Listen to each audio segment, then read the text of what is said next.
in the Entity IndyCar Series, Prema have announced that Robert Shwartzman will team up with Callum Ilott next year in the team's debut IndyCar season. It's a special homecoming for Shwartzman, who previously drove for Prema in Formula 3 and Formula 2. After finishing second in the F2 Program Championship in 2021, he spent 2022 as a test driver for Ferrari's F1 program.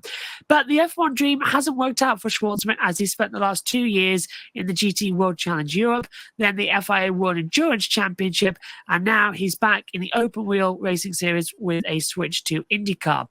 Shwartzman said he's excited to start a new adventure in America and understands it'll be a new challenge to master the ovals. The photo courtesy there of Prema.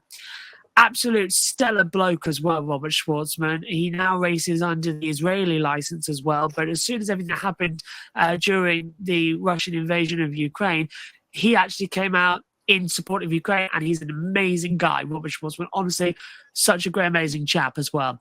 So, Matt, starting with you on this one, are you looking forward to seeing what Robert Shwartzman can accomplish in IndyCar? Yeah, this has been a long time coming, I feel like. As you said, he's had some runs in some GT cars and in the WEC AF Corsa Ferrari with Robert Kubica this season. Got a win. But otherwise, they've been not great. But he's a real talent, and I feel like he's going to be, again, much like we've seen with a few people that have gone to IndyCar over the last couple of years from the F1 now, like Pourchaire, like Ilott a little bit, like Vips, perhaps, for to some degree, where people will go, who's this guy? We've not heard of him. So he could be a bit of a surprise, I feel like, in the IndyCar paddock over this season and going forward. Of course, he's got to learn the car and learn the tracks and learn the series and all that kind of thing. But he was very impressive in F3 and F2. A bit of a career dip. And now he's perhaps back on the upward trajectory again. So, yeah, I'm really quite positive to see what Robert can do. Yeah, I'm also looking forward to seeing what Robert Shwartzman can do, and he's one of these other great drivers who honestly should be on the Formula One grid, because he's shown time and time again, on the road to F1 ladder system that he's deserving of a full-time seat. But unfortunately, it just hasn't worked out for whatever reason. So Shwartzman, been in sports cars the last couple of years. I'm sure that's not where he's really wanted to be, but it's better to have seat time and something rather than racing nothing at all. So it's definitely kept him fresh.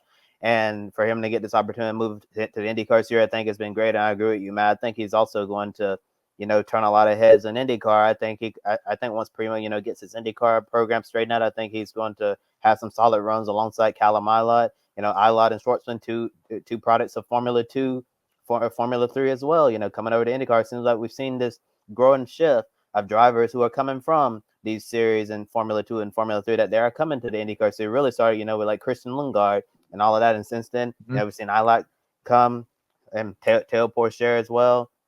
And Yuri Vips, as you mentioned. And speaking of Yuri Vips, was reading an article on Racer.com earlier today. And unfortunately, according to Marshall Pruitt, it doesn't seem like Yuri Vips is going to get that, third Ray Hall seat. It seemed like, that is like a back and forth between Pietro Fittipaldi and RLL trying to figure that out.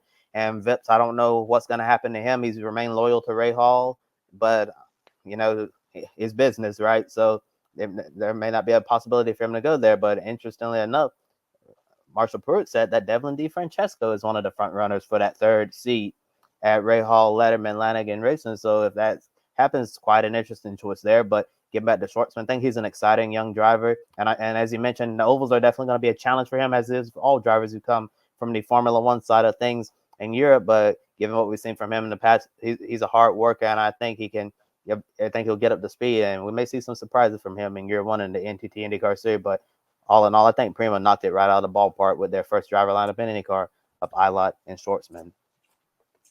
I couldn't agree more. A fantastic lineup as well, and I can't wait to see what we're going to have for 2025. It feels like we're in pre-season testing, because we're doing Valencia for Formula E, and that's now moved to Jarama in Madrid.